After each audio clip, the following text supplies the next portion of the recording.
बिल्कुल ये नीचे ये इसको हल्का सा प्रेस करके बाहर वाली साइड पे जब पावर सप्लाई को थोड़ा सा अंदर की तरफ प्रेस करते हैं तो वो ओपन हो जाती है। ये देखें,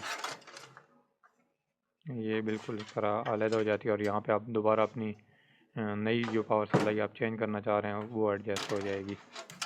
इसी तरह इसको भी यहाँ पे रख के हल्का सा जब आप स्लाइड करेंगे तो वो इस लॉक में आराम से जो है ना एडजस्ट हो जाती है। ये देखें जी, इस तरह एडजस्ट करने के बाद दोबारा जो कनेक्टर्स हैं वो सेम उसी तरह लगा देने मदरबोर्ड पे।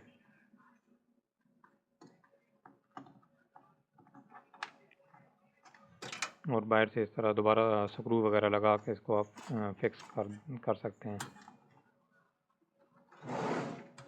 तो अगली नेक्स्ट वीडियो ज़रूर देखिएगा, उसमें मैं एक रेड लाइट के बारे में बताऊंगा जो इस तरह के पीसी पे आ रही थी और वो डिस्प्ले नहीं दे रहा होता, कि उसका क्या इशू है, वो किस तरह उसको हम फिक्स कर सकते हैं।